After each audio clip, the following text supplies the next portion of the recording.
Сайн байна уу? Цэцгээ Life and Love Coaching podcast-д тавтай морилно. Энэхүү сувгийн маань онцлог.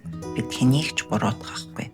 Харин бидний дотоод зөрчлийг ил болгох асуудал бүхий үнэнтэй зөөлнөр бас зөрөгтэйгээр нүүр тулах болно.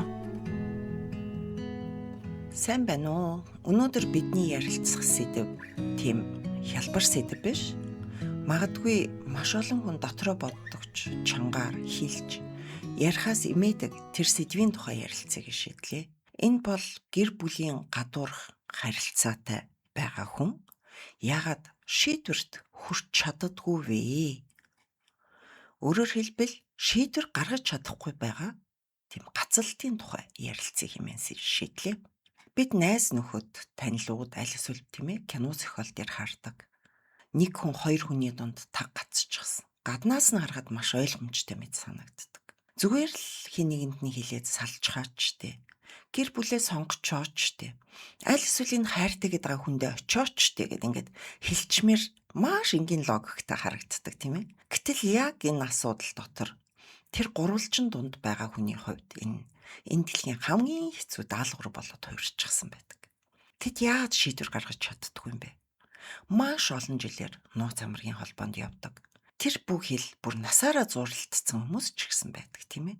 Тэгсэн хэрнээ шийдвэр гаргалгүй давхар амьдралтай яваад байдаг. Тэгэхээр энэ хүмүүс чинь их муу хүмүүс юм уу? Эсвэл бидний бодож байгаагаас илүү их гүнзгий сэтгэл зүйн нууц процессуудын дунд явагдаад байдаг юм уу гэдэг талаар өнөөдөр ярилцъя. Энэ сэдвийн тухай ярихдаа би хэнийг нэг зөвтгөх гэсэнгүй. Бүр хэнийг нэг буруутгах гэсэнгүй. Харин бидний тарих сэтгэл зүй яг ийм нөхцөлд яаж ажилдаг?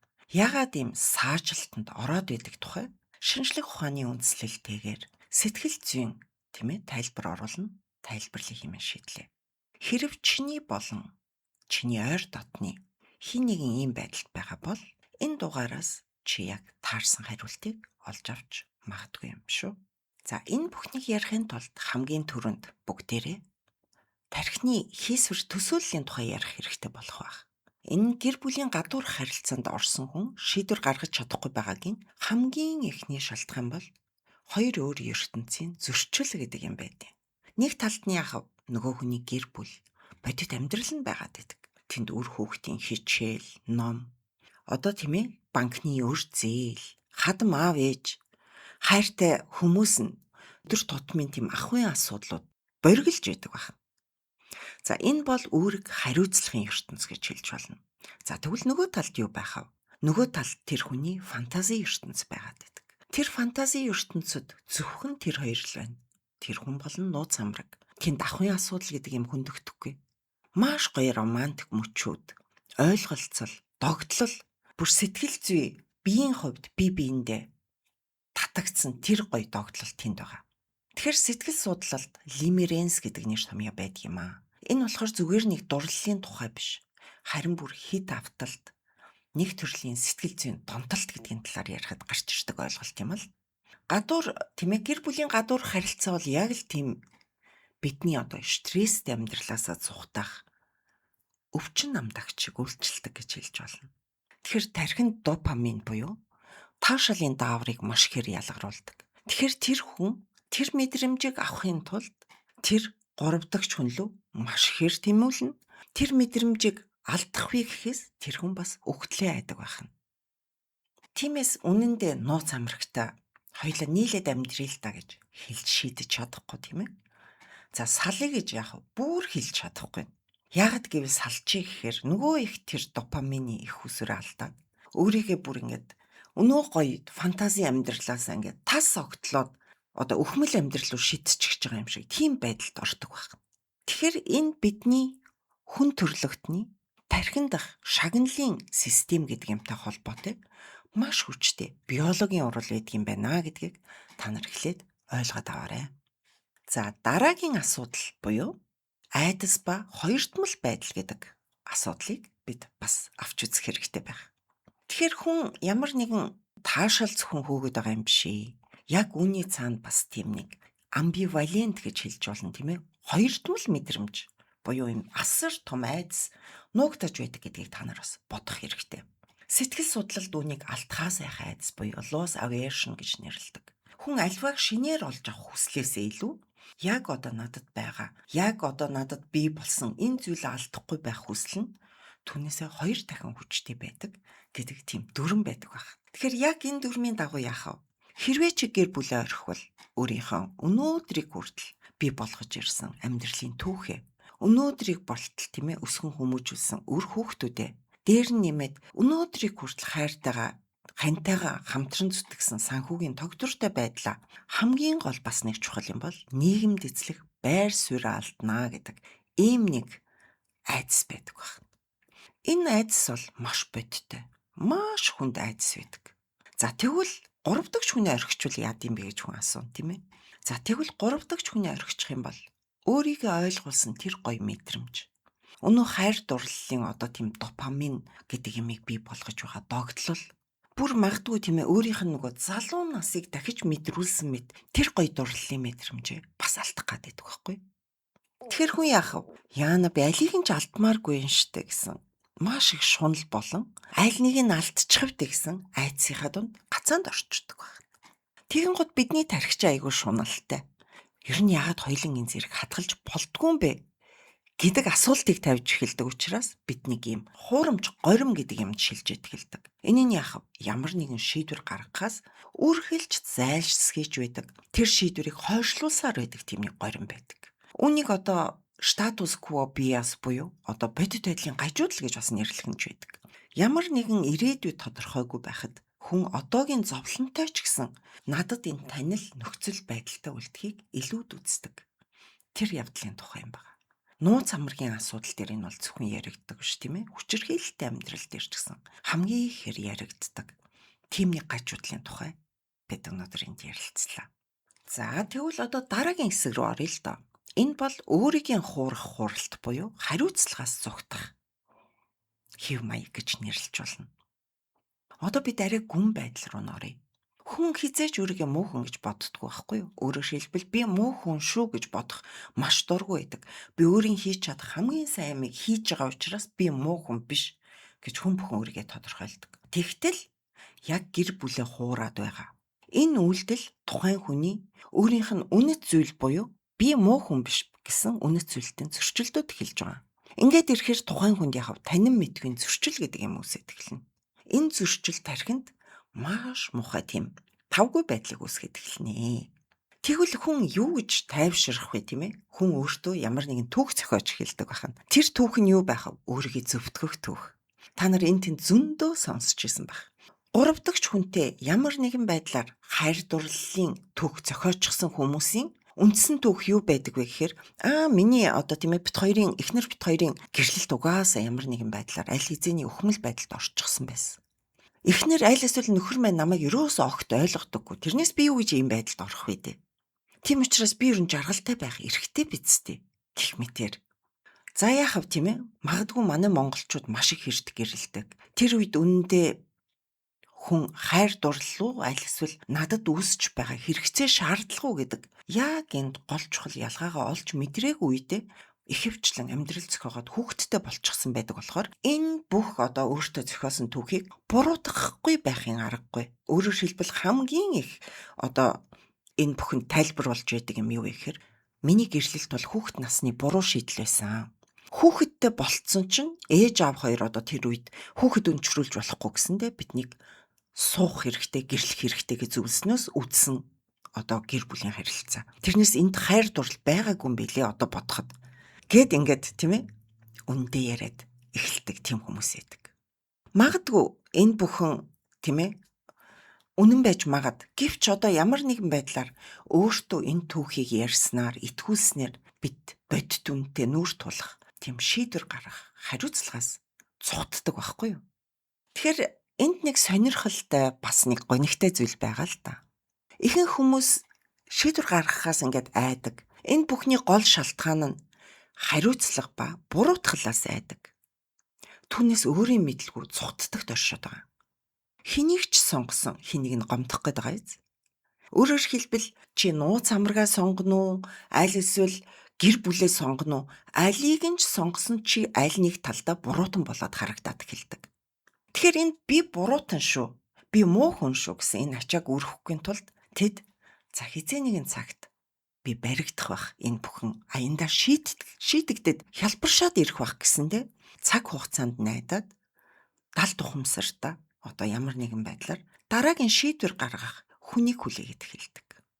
Шийдвэр гаргахын оронд өөрийнхөө тийм ээ хувь тавиланг одоо ямар нэгэн байдлаар надад шийдээд өгөөсэй гэж хүлээдэг юм итгэхгүй байдалд энэ хүмүүс өөрсдөө орчихдог байх нэ. Дөрөв дэх одоо тийм ээ шалтгаан болгож би хувь хүний травма буюу хүүхэд насны гүн шарах гэдэг ямыг би заавал ярих гэж бодож байна.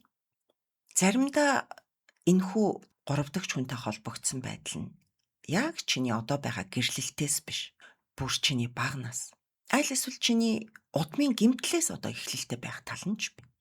Сэтгэл судлалд удаан хугацааны үүрэг хариуцлагаас зугтах, ойр дотн харилцаанаас айх энэ хэв маягийг бага насны сэтгэл зүйн хамгаалтын механизмтай маш их холбож бас тайлбарладаг юм аа. Энэ талаар би та нарт хэлж өгье гэж бодлоо. Энэгшлийн онол буюу attachment theory гэдгийг та нар нэлээд сонсч байсан ба. Үүнийг ашиглаад би та нарт тайлбарлах гээд оролдъё. Жишээлбэл зайлс хийсэн хэв маягтай гэдэг энэгшилтэй хүмүүс байдаг.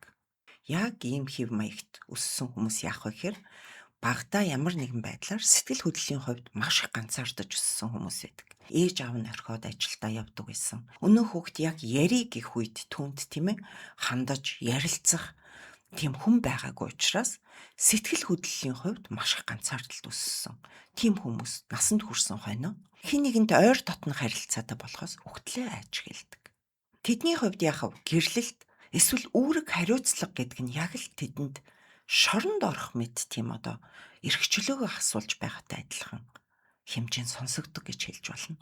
Тиймээс тэд гэр бүлтэй мөртлөө гэр бүлээс гадуурх 3 дахь харилцааг үүсгэж эхэлдэг. Яагаад гэвэл хоёр хүний дунд байснаар тэдэнд зай барих боломж олддог. Маш сонирхолтой байгаа биз? Тэр хүн гэр бүлдээ хит уусахаас айдаг байна. Тэгэн гутаа нууц амраг руугаа гүйж эхэлнэ тийм ээ. За тэгтэл нөгөө нууц амраг яах вэ? Чи одоо намайг сонгоо. Чиний хувьд маш удаан ингээд намайг хүлээлгэлээ гэд булан чахаад эхлэхээр өнөөгч айгаад буцаад гэр бүл рүүгээ гүгээд эхэлдэг. Тэгэхээр тэд шийдвэр гаргаж чадахгүй даа ерөөсө гацаад байгаа юм биш. Тэдний далд ухамсарт нь хин нэгэнд бүр алинд нь ч бүрэн харьяалагдахгүй байх нь тэдэнд бүр одоо тийм ээ хүүхэд байх үеийн хамгийн аюулгүй тухтай бүсийг бий болгочихдог гэж одоо тайлбарлаж болох юм ба. Тэгэхээр зарим хүмүүст хин нэг хүнийг бүрэн сонгоно гэдэг нь өөрөө аюул мэт санагддаг байх. Ягд гэвэл хин нэгэнд бүхнээ зориулна гэхээс үхтлээ айдаг. Хайраа ил гаргаж харуулж чаддаггүй ирчүүд хөөхнүүд маш их байдаг тийм ээ. Ил гаргад харуулчвал одоо дорд орох гээд байгаа юм шиг. Илд гаргаж харуулж чадахгүй болохоор хайртай хүний алдах гээд байгаа юм шиг. Тийм байдлыг та нар маш их мэдэрдэг. За ийм хүмүүсийн хувьд яах вэ гэхээр гэр бүлийн гадуурх харилцаа нь яг парадокс буюу тийм ээ эсрэг тесрэг байдлаар тэдэнд аюулгүй бүсийг бий болгодог байна. Яагад гэвэл тэд гэр бүлтэй болохоор хизээж ганцаардахгүй. Бүр болохгүй бол харьлаа гэхэд ханин үлээгээд сууж ийн, хүүхдүүд нь үлээгээд сууж ийн. Дээр нь нэмээд нууц амрагтай болохоор тэд гэр бүлдээ бүрэн уусаж би өөрийгөө алдлаа. Энэ хүн намайг хайрлахгүй байна уу? Яаж байна гэжсэн тийм айдас гэдэг юмнаас бас чөлөөлөгдөд эхэлдэг. Өөрөөр хэлбэл энэ нэг муухай гурвалжин одоо харилцаа нь яг энэ хүмүүст жинхэнэ сонголт хийхгүйгээр дээр нь нэмээд жинхэнэ хариуцлага үүрэхгүйгээр амьдрах боломжийг олгоод идэг. Тэгээд тэд шийдвэр гаргаж чадахгүй байгаа нь яг үүндээ шийдвэр гаргаж чадахгүй дэ байгаа юм биш ээ. Тэр шийдвэргүй байдал нь тэдний сэтгэл зүйн хамгаалалт болж байгаатай холбоотой байдаг. Тэгэхээр маш удаан хин нэгэн хүний нууц амраг хийсэн эмэгтэйчүүд байдаг тийм ээ. За тэр эмэгтэйчүүд над дээр ирээд яг энэ асуудлыг одоо ярилцах үедээ тухайн хүнтэйгээ жинхэнэ ярилцах одоо үгнүүдээ аль эсвэл ямар нэгэн байдлаар ярилцах сэдвүүдээ олж авдаг. Ингэснээрээ тэд хин нэгний зүгээр нэг хуурамч 3 дахь ертөнцийн болж амьдрах ёстой биш. Шийдвэр гаргахад одоо тэднийг тулгах аль эсвэл өөрөө шийдвэр гаргах тэр боломжоо бүрдүүлж чаддаг байх нэ. За тэгвэл өнөөдрийн подкастыг дүгнээд үзье л та.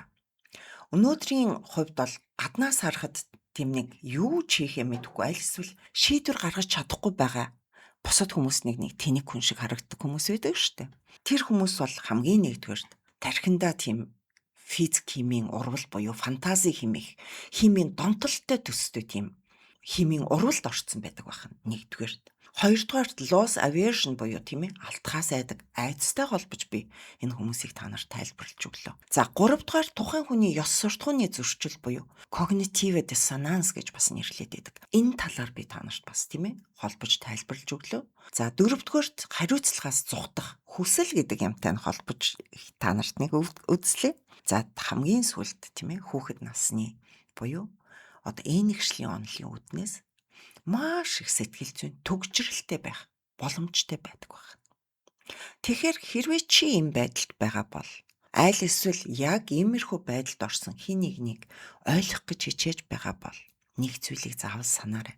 Шийдвэр гаргахгүй байна гэдэг чинь ер нь явж өөрөө бас шийдвэр юм байгаа юм шүү дээ.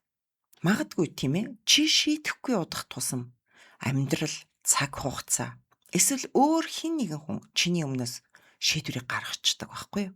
Харин тэр үед гарсан шийдвэр чиний хүссэн шийдвэр байх нь ер нь одоо боломжгүй асуудал гэдэг юм шүү.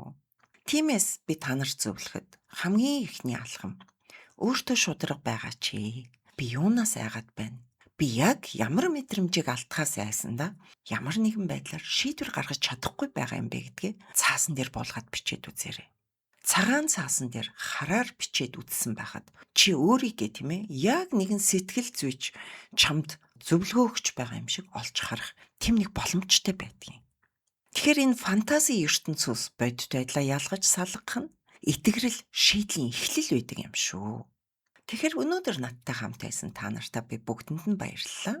Энэ сэдв хэдийгээр нэлийн хүнд сэдв байсан ч гэсэн чамд өөрийгөө болон бусдыг ойлгох жаахан ч гэсэн гэрэл асаасан гэж би найдаж байна. Хэрвээ чи энэ дугаараас эргэцүүлэн бодох ганцхан зүйлийг өөртөө авч үлдэж өөрийгөө болон бусдыг инэрэн хайрлах сэтгэлээр ойлгож чадсан бол миний зорилго биелж байна тэр. Чи өөрөөрөө байх зэргийг алхам алхмаар олж чадна.